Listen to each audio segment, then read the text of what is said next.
اللہ سے ڈرتے رہو، اللہ یقیناً تمہارے ان سب اعمال سے باخبر ہے جو تم کرتے ہو۔ ان لوگوں کی طرح نہ ہو جاؤ جو اللہ کو بھول گئے تو اللہ نے انہیں خود اپنا نفس بھلا دیا، یہی لوگ فاسق ہیں۔ دوزخ میں جانے والے اور جنت میں جانے والے کبھی یکساں نہیں ہو سکتے، جنت میں جانے والے ہی اصل میں کامیاب ہیں۔ وما علینا الا البلاغ المبین۔ حدیث نبوی صلی اللہ علیہ وسلم عن عبد الله بن عمرو رضی اللہ عنہ قال قال رسول اللہ صلی اللہ علیہ وسلم لا يدخل الجنة منان ولا آق ولا مدمن خمر او كما قال علیہ الصلاة والسلام۔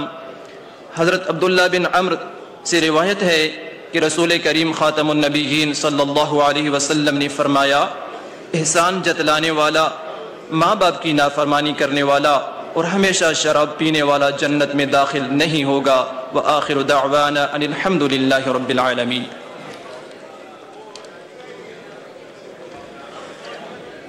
تیری نگاہ سے ذرے بھی مہرباں بنے، گدائے بے سر و سامان جہاں پناہ بنے، حضور ہی کے کرم نے مجھے تسلی دی، حضور ہی میرے غم میں میری پناہ بنے، حضور ہی میرے غم میں میری پناہ بنے، جہاں جہاں سے وہ گزرے، جہاں جہاں ٹھہرے، وہی مقام محبت کی جلوہ گاہ بنے، گدائے بے سر و سامان جہاں پناہ بنے۔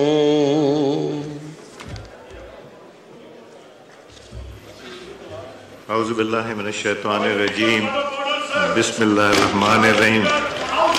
I invite the Honorable President of the Islamic Republic of Pakistan, Mr. Asif Zardari, to address under Clause 3 of Article 56 of the Constitution of the Islamic Republic of Pakistan to both the Houses of Parliament assembled together.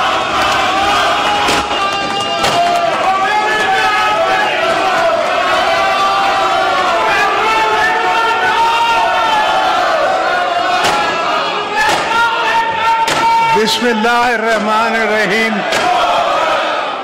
Chairman Senate Syed Yousuf Raza Gilani, speaker National Assembly Sardar Ayaz Sadiq, prime minister of Pakistan Muhammad Shehbaz Sharif, members of the Parliament, distinguished guests, ladies and gentlemen, السلام علیکم۔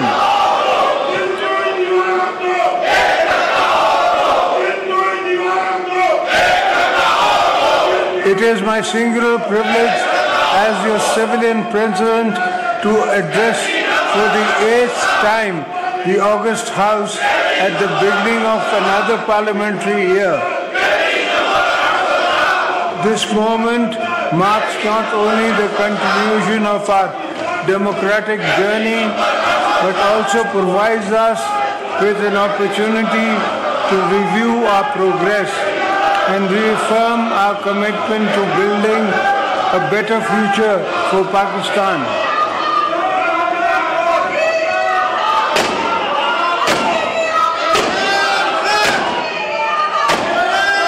As we embark on this new parliamentary year, I urge this House to focus on promoting good governance and political economic stability. Our people have pinned our hopes on Parliament, and we must rise to the expectations. It is my first duty to remind you, we need to work harder to strengthen our democratic system, restore public confidence in the rule of law, and go Pakistan on the road to prosperity.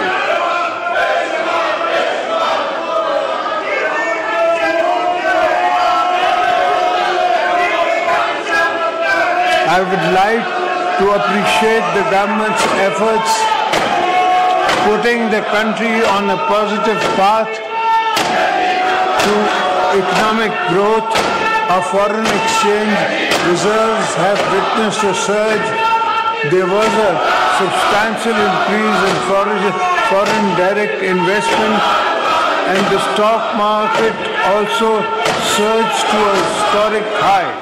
Reduced the policy rate from 22 to 12%, and all other economic indicators have shown a healthy and sign improvement.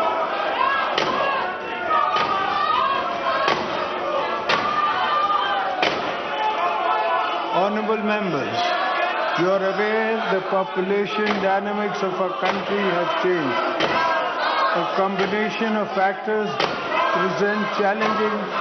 We must address the high rate of our population growth along with strategic drift in our administrative machinery has increased governance issues manifold.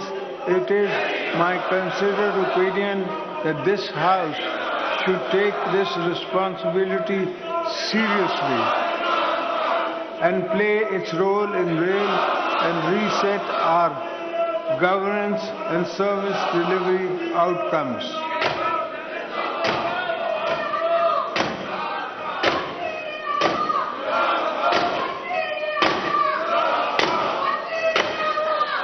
As far as the government is concerned, ministries need to redefine their vision and objectives and understand that pressing issues faced by the people of Pakistan have to be resolved within a certain time frame. We need to deliver tangible benefits, restore trust of the people in democratic institutions.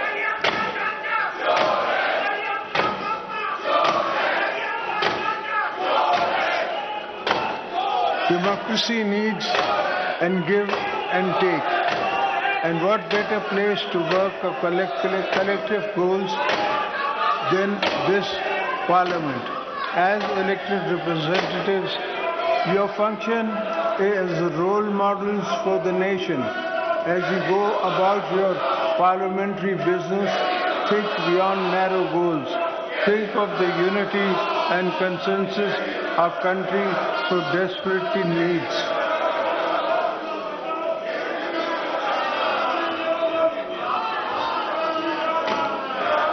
I would urge all you to empower our people, make decisions of national importance with consensus, encourage domestic, international investment for economic growth and job creation, foster social economic justice and ensure fairness and transparency in our system.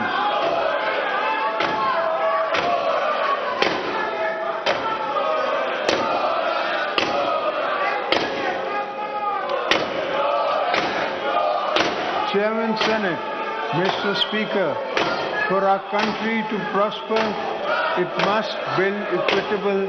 This is going to be a century of many new global changes, and to weather such transitions, we need to ensure that our peoples, with their different regions and resources, are on board of national development.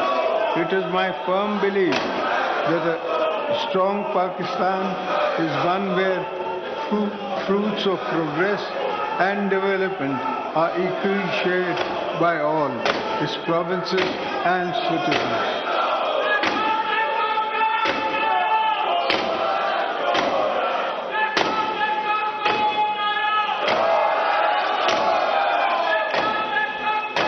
We should work actively to promote inclusive and uniform development, ensuring no province, no district, and no village is left behind. The House should ensure development is not limited to a few select areas, but reaches every nook and corner of the country. The ignored and neglected areas demand urgent attention from the federal government.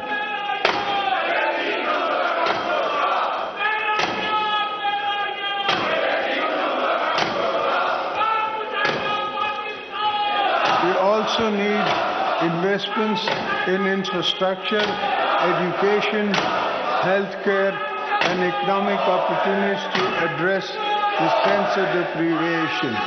Parliament is the one forum where any sense of deprivation cannot just be aired constructively, but also addressed with political empathy. By the executive branch, that is the test of real statecraft.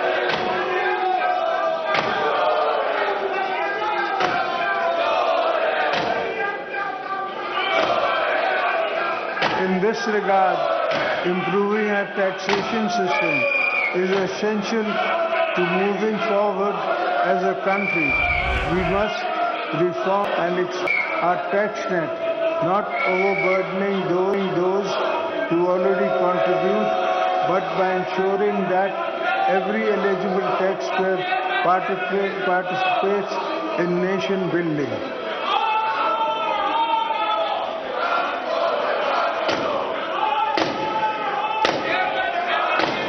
Pakistan should also diversify its exports, focusing on value-added goods and services to expand new markets and build a competitive export-oriented economy. We need to make our IT industry a key driver of economic growth. We should focus on building digital and information highways, investing in IT parks, enhancing internet accessibility and speed, and supporting the growth of our technology-driven economy.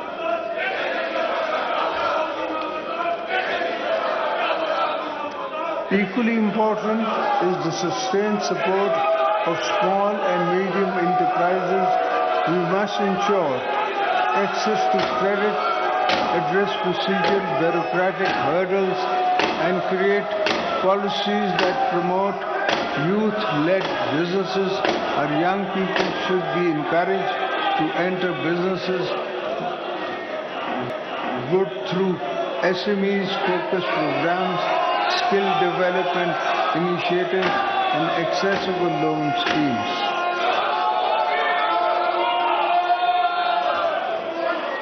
In order to achieve these objectives, I would like to urge the House to play its role to increase the ease on doing business. Investors, small businesses, and international companies must find Pakistan an attractive potential of investment.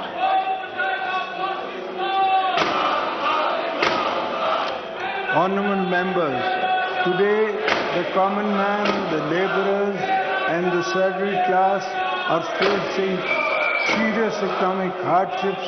Our citizens are burdened by inflation, high prices of essential items, and rising energy costs. As we approach the next budget, I urge this Parliament and the government to provide real relief to the people.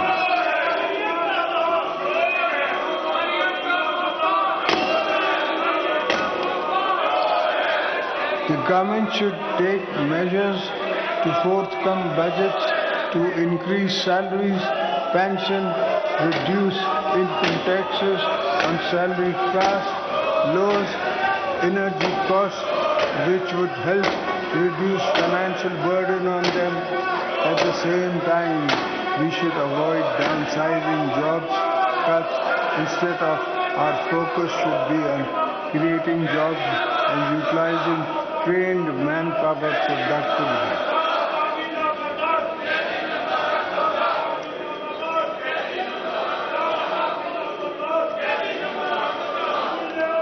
Ladies and gentlemen, women constitute almost 50% of the country's population, but they are underrepresented in every aspect of life.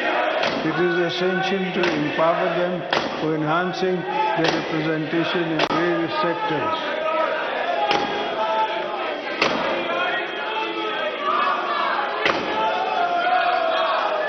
The most important intervention we can make as government and parliament is to make women at the bottom of the social pyramid financially independent, in accordance with the vision of Shaheed Mohtarama Banerjee Bhutto.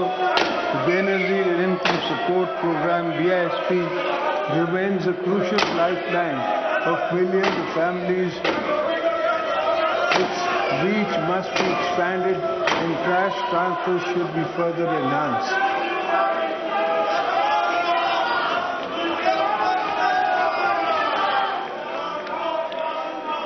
Young people make up a huge proportion of our current demographics. They need hope and inspiration. We should ensure the children are not outside schools in Pakistan.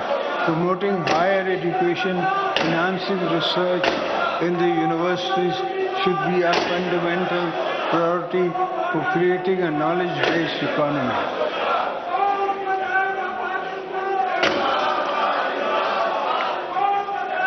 I urge the federal and provincial governments to increase the allocation for education sector in the upcoming budget on micro level and to also provide more opportunities through scholarships and financial assistance programs.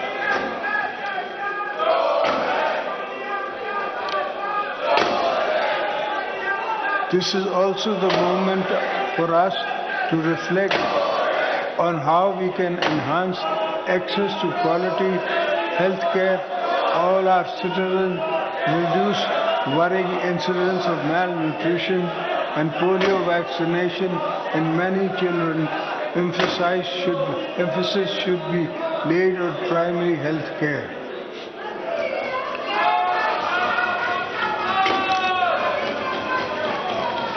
Respectable parliamentarians, I believe that domestic and regional conservative is a fundamental to prosperous Pakistan. We need a strong, efficient transport infrastructure, road networks and modernized railways. Gilgit-Baltistan and Balochistan require a special attention in terms of connectivity and development, as these regions are Pakistan's strategic frontiers.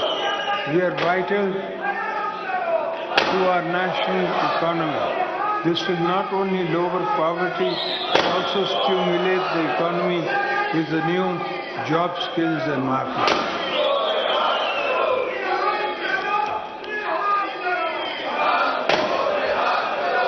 The China-Pakistan Economic Corridor, CPEC, and Gwadar Port remain central to our vision of connectivity. These projects must fully realize so that Pakistan can serve as a gateway to international trade, linking Central Asia, South Asia, and Middle East.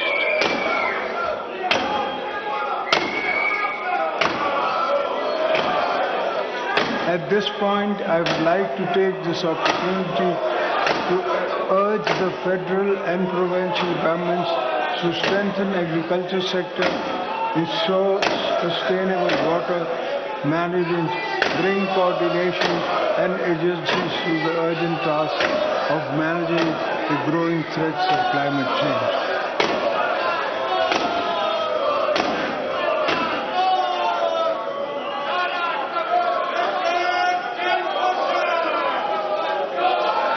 I say this because agriculture is a key pillar of our economy, and it is imperative that we modernize this sector by adopting new farming techniques, developing better seeds, investing in agricultural research and development, creating more jobs by making land more productive.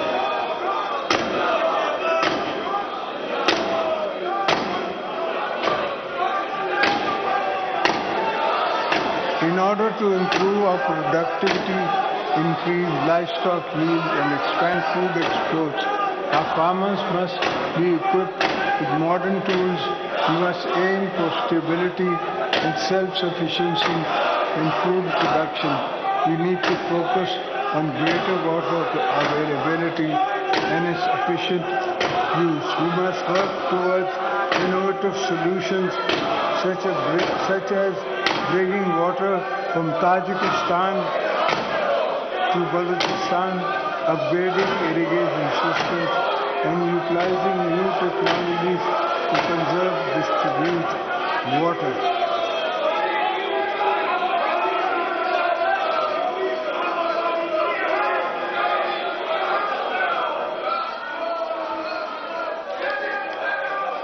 Our fisheries and livestock sectors have immense potential. Pakistan's rivers, lakes and coastal areas hold untapped opportunities for fisheries. Commercial cattle farming can open new avenues for employment and export. I urge the government to play its role in providing incentives, training and support to our youth to make this industry a vital part our economic future. I would like to urge the government to seek greater cooperation and exchange with China in this regard.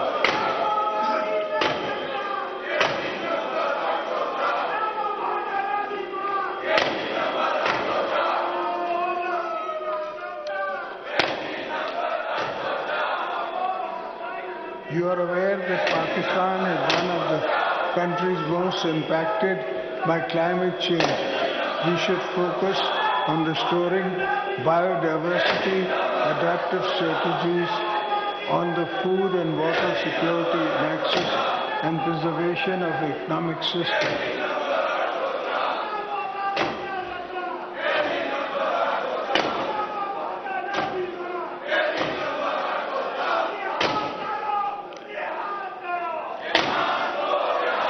We must invest in the promotion of renewable energy, electric vehicles.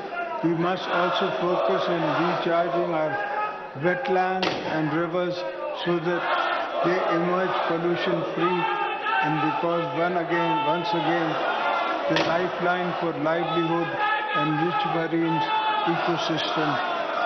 The mangroves of Sindh stand as a shining example of what can be achieved through conservative efforts.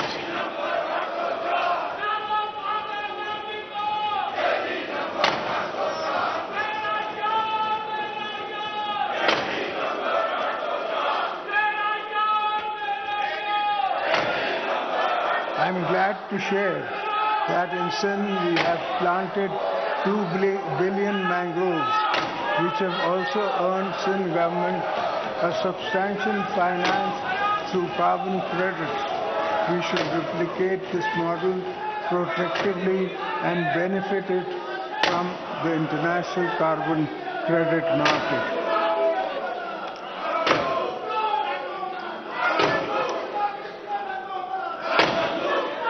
Members of the Parliament, we view the current internal and external security challenges, we need to further strengthen our security capabilities and enhance capacity for our law enforcement agencies to effectively deal with menace of terrorism.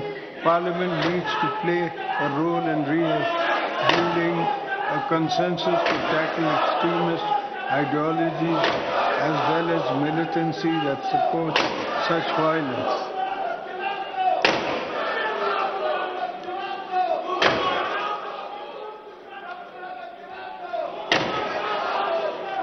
We are all aware of the external support and funding the terrorists are getting today, causing human and financial losses to the nation.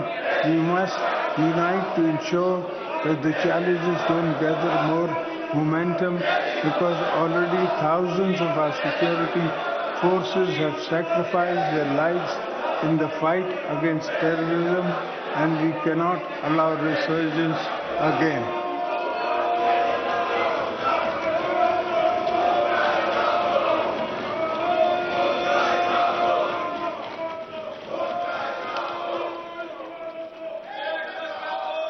I want to assure you that we are committed to eradication of the menace with the support of the nation and the brave armed forces. Successful intelligence-based operations have led to dismantling of terrorist networks to destabilize our nation.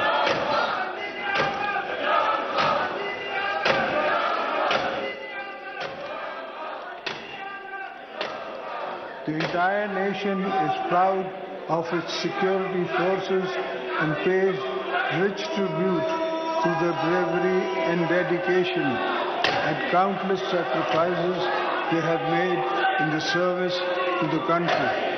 At the same time, we should not forget that militancy finds roots in deprivation and inequity.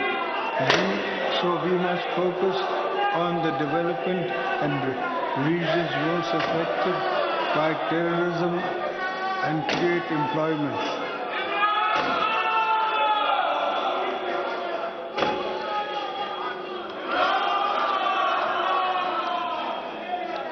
Outside our borders, the world is in a different stages of transition. Pakistan remains committed to regional peace, stability, economic integration. Our foreign policy will always be guided by national interest, international cooperation, and principles of sovereignty, mutual respect. We should enhance our cooperation with friendly regional countries in the area of trade, economy, climate, and cultural exchange. We will continue to play our role as a responsible, peace-loving nation.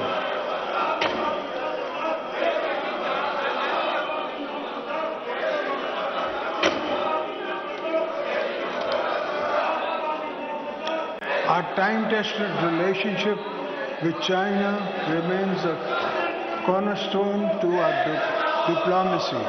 We will continue to further strengthen economic and strategic ties with Beijing. We will further cement our all-weather strategic cooperation partnership with China and continue to support the One China policy.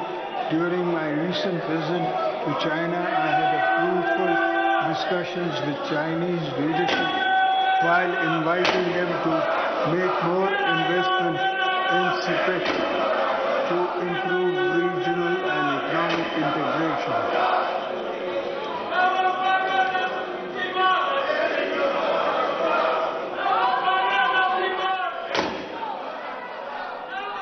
Through our recent engagements with the Chinese leadership, both nations have reaffirmed commitments to further strengthen economic cooperation. The benefit of CPEC will reach every corner of Pakistan through different projects.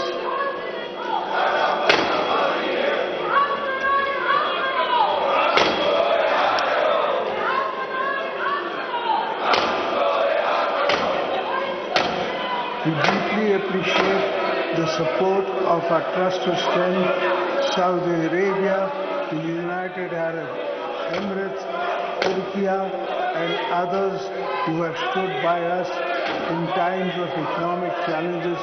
We are committed to further strengthening and long-standing historic, cultural, and economic ties with the friendly nations of the Gulf and Central Asia and the European Union, the United Kingdom, and the United States of America.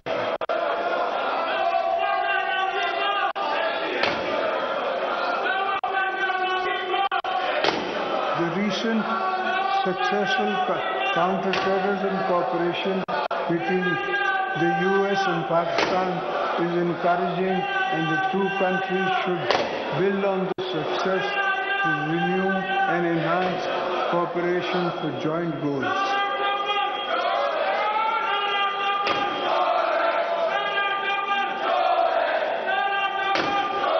Honorable members, in Indian illegal occupied Jammu and Kashmir remains of great concern for the entire nation. The people of Kashmir have been suffering for decades under unjust occupation, oppression, and brutal human rights violation.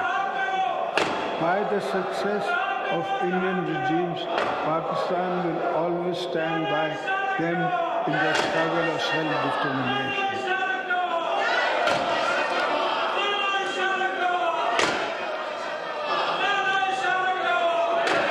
We will firm our unwavering moral, political, diplomatic support for the Kashmir people and call upon the international community to take decisive action against atrocities being committed by Indian occupied forces.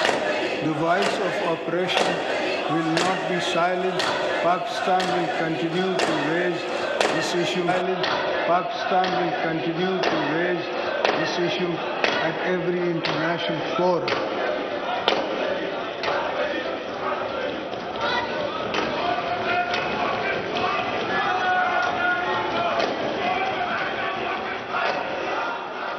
The Syrian devastation in Palestine demands urgent attention of the world.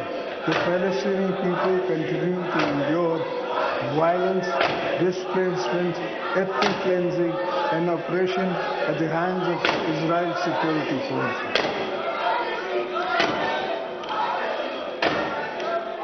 Pakistan is actively committed to Palestine cause and is consistent in the calling of a just and lasting solution based on international law and aspirations of the Palestinian people. Our position is clear and wavering that establishment of an independent and sovereign Palestinian state with Al-Quddus al-Sharif as its capital is essential for lasting peace in the region. Honorable members, before I conclude, I must draw the attention of the House of a matter of concern for this Federation. The President of Pakistan has been elected by all four provincial assemblies and National Assembly and Senate of Pakistan. In the Constitution framework, it is my duty to represent the Federation.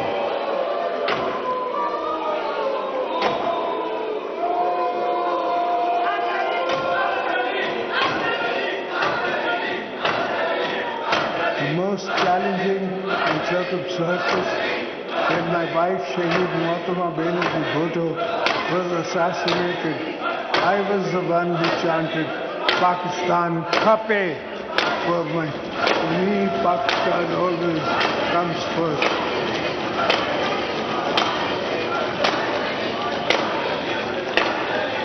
It is therefore my constitutional duty as your President, my personal obligation as a patriotic Pakistani to caution the House and the government that some of your unilateral policies are causing great strain on the Federation. In particular, the government's unilateral decision to carve out some canals from the Indus River, still despite strong opposition from federating units.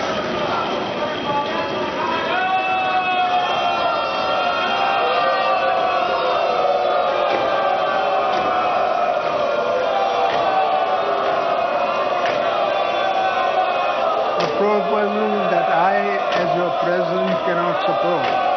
I urge this government to abandon this correct first proposal and work together with the stakeholders to come up with a viable, sustainable solution based on unanimous consensus among the federating units.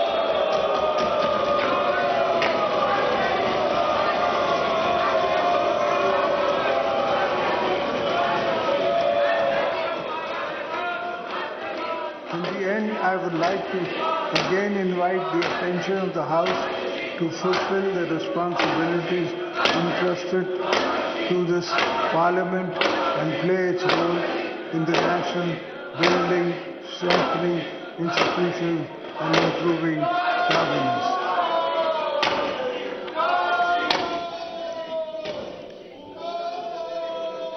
Let us put national interests supreme. Set aside personal and political differences. Let us work together to revive our economy, strengthen our democracy, and uphold the rule of law. Let us strive to build a Pakistan that is just, prosperous, and inclusive. Make the best use of this parliamentary year. Thank you. Pakistan, Zindabad.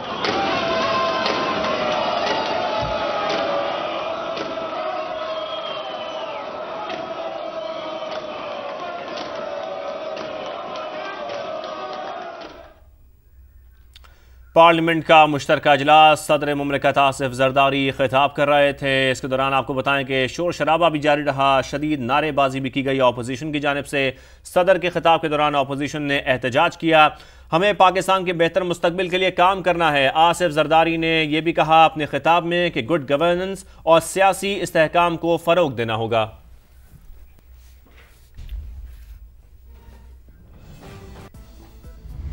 अभी शामिल करेंगे